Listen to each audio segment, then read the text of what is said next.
I would like to talk about the Xbox One for a second. And by for a second, I mean most likely the length of this entire video. Because even though I am live commenting this video, I do have something I say something. I do have a few things that I would like to go over. Because after hearing everything that people have to say about the Xbox One, being the whole DRM issues, the used games, all this crap, and then them going and backtracking on those things, it honestly makes me wonder what the console, like what shape the console was in for them to get rid of everything essentially. Because you have all this stuff they said, all these cool things and features. Because I will admit that even though the Xbox One came off as an invasion of privacy, it did have some things that sounded interesting. But when they get rid of those things and try to pretend that they're not possible because there isn't the always-on DRM and stuff, it doesn't make any sense. Like with this whole family sharing thing that they briefly mentioned but never actually went into or elaborated on, the idea was that, well, something along the lines of you're playing this game, and if this person was, I don't even know how it works, because that's how poorly they explained it, but you could give this game to a person on your friends list that's on this family list or some crap, and they can play the game. That's the idea that everybody's been having. But then today it's been said by one of the most reliable people on, I want to say on the internet, but that's not true, but on a website I think it's called NeoGAF or something. I say one of the most reliable because this guy has literally been touted as incredibly credible. So much so, I've actually witnessed this myself, because the morning of E3 he listed some stuff that Microsoft would say that was dead on perfect. And he said something about it being a 60-minute trial of the game, which is what PlayStation Network does with their trials, well, PlayStation Plus. But that is incredibly different than giving a person a game, because it means that they have it for 60 minutes, and after those 60 minutes are up, they have the option of either buying it or that was it. So it doesn't, besides the fact that it wouldn't make any sense anyway for a developer standpoint to go and give the games away, because just think about it. They're doing this whole thing where it's like online games instead of going and doing it at retail where you can trade them in, because developers lose money for trading in games. Yet they were going to, according to people, for some people interpreted this way for some unknown reason, that it would allow you to go and trade this game with anyone on your friends list for them to have or play or something. Like what sense does that make? Because that means that developers make no money from that trade-in unless the person will buy DLC. Well, that trade-in would make no money from that trading to someone unless that other person buys DLC. Because that person didn't buy the game from you. You essentially just gave them a game, but digitally. So what about this whole digital thing makes it a better system for people? Like, is it the DRM that you're saying makes it a better system, or is it just the fact that, oh, everything's on the cloud, no, everything is so much better? Because excuse me, but the way that things actually are coming out to be is that whole family sharing thing was a $60 trial, in which case it's nothing like, if that's actually what it was, it's nothing like what people saw or thought. And if Microsoft were to go and release that after the shitstorm they've been going through and say, or somehow just say it's like, that's not actually, family sharing isn't as great as you thought it was. It's just, it's kind of cool still though, right? But it's not what you wanted. They couldn't say that. Not after what they've been going through. There's no possible way. And I think they know that. And they probably just, after they saw the pre-orders for the next gen consoles, quote unquote, after E3, and saw that Sony was literally taking a dump on the fucking front porch, they realized that they have to do something to go and stop this. And instead of going and screwing themselves over by going into this other stuff, they just decided to get rid of DRM, as if that was, well, it was one of the main problems, but there's still much more to be had. So getting rid of that, they go and try to claim that, oh, because we don't have DRM anymore, we're missing out on some cool future features that make this console truly a part of the future and all this crap. All these things that they're saying can't be done in any way without the assistance of DRM. when in reality that doesn't, there's no way that's possible. And if the console was truly everything that they're saying it was, there's no way Microsoft would have just abandoned all these things. Because if it was everything they were saying it was, you know there will be people who would have bought the Xbox One regardless. And those people buying it would have people to come over to their house, they'd have friends, and those people would see these cool features, and it would be cool enough to get them to buy their own Xbox One. So the Xbox One would have spread by word of mouth if the console was truly as amazing as they're saying it was. But it must not have been, because they caved in almost immediately and changed everything. But the thing is, they still haven't changed one of the key features, which is the requiring Kinect, because nobody wants Kinect. Kinect is not a selling point for the Xbox One. I don't know who even uses Kinect now on the Xbox, and now that the Kinect is basically always on, creeping on you, listening to everything you say, I don't see people don't want it. That's the point I'm trying to get across. People don't want it. But that apparently meant nothing to Microsoft, because you know they were aware of this beforehand. They were aware of this before E3 happened, but they didn't have anything to say, oh, we're not going to make any money from this, until they saw the pre-orders from E3. Because that was their first wake-up call to be like, oh shit, people won't actually buy this console. We need to go and change a small feature that's kind of like, oh, we changed something, we're listening to you, here, please buy Xbox One. Because doing that was their way of just saying, we care about the customer instead of we care about the customer's dollar. Which I understand that every businesses are in the business of making money.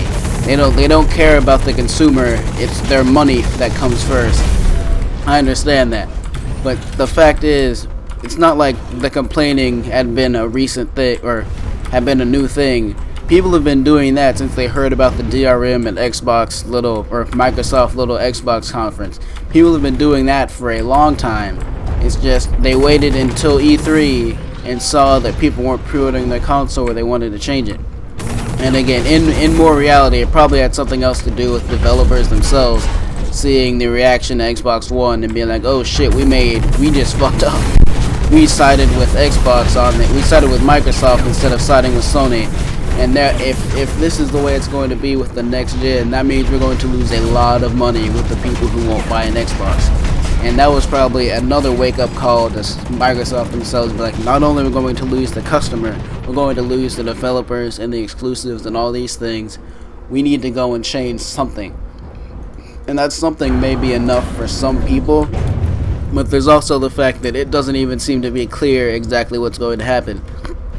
Because I've seen conflicting information in regards to this, in regards to the removing of these features, essentially the quote-unquote features of the DRM and all this stuff, and the game trading and used games and all these things.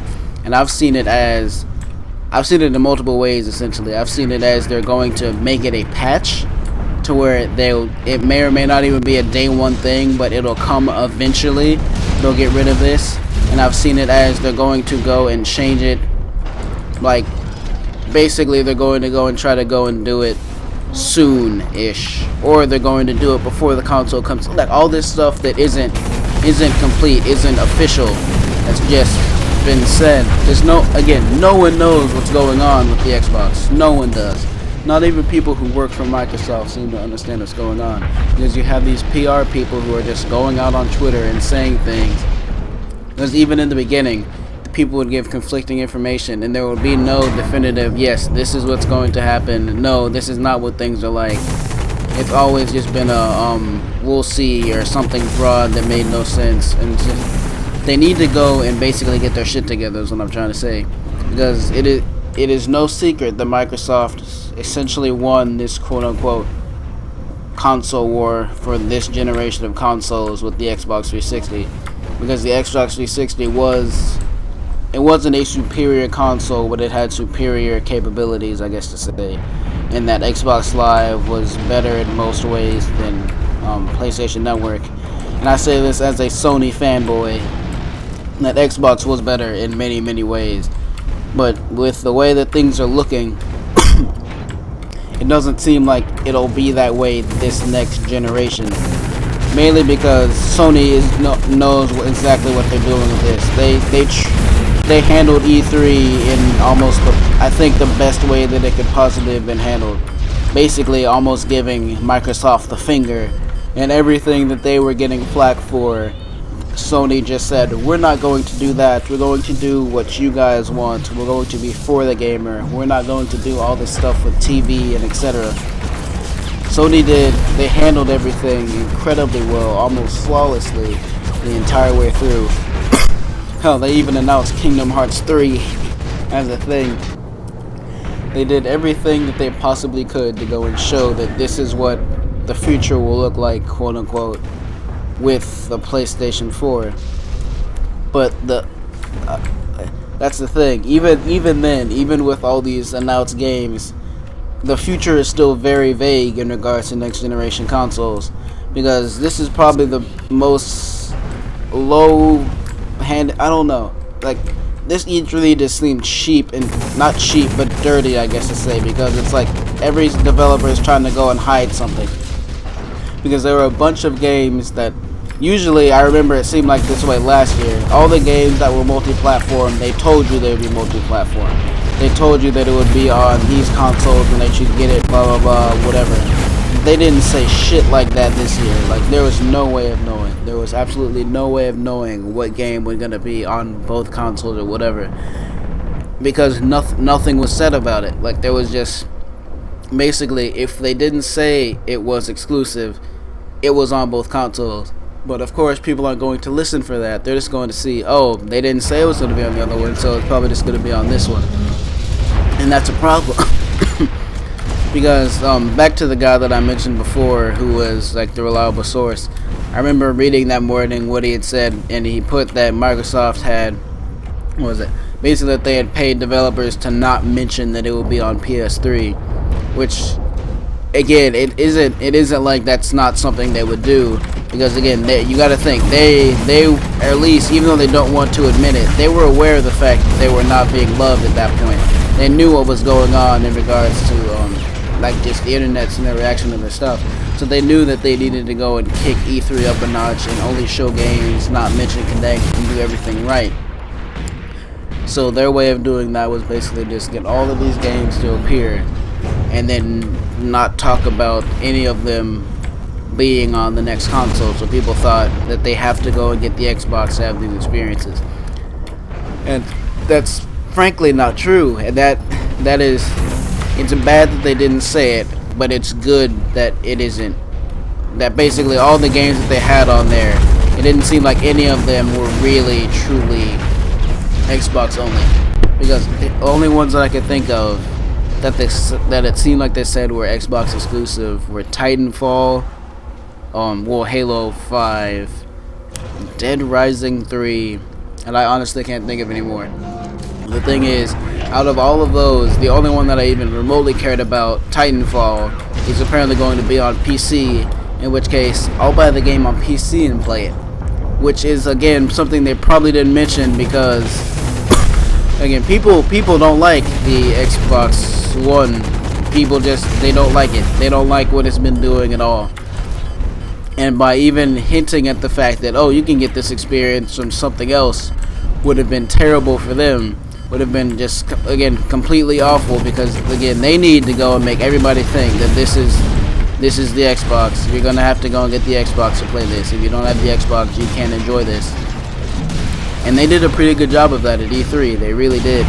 But it doesn't last that long, because we're in the era of the internet, in which case any information can be just completely given out immediately, right or wrong, which is a problem in and of itself. But that's neither here nor there.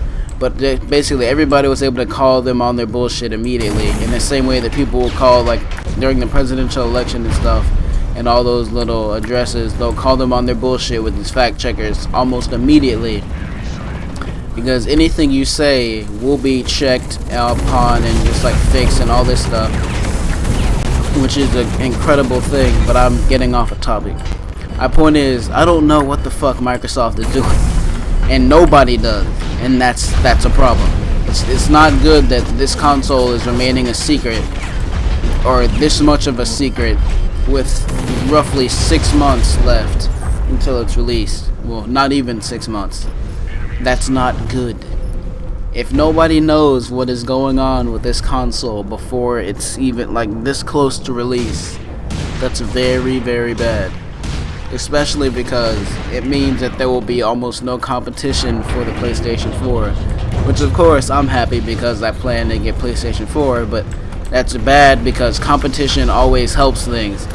And if there is no competition, then Sony may screw up and do something bad. It's not good that Microsoft is goofing it up this badly. It is incredibly awful, and they need to fix this shit.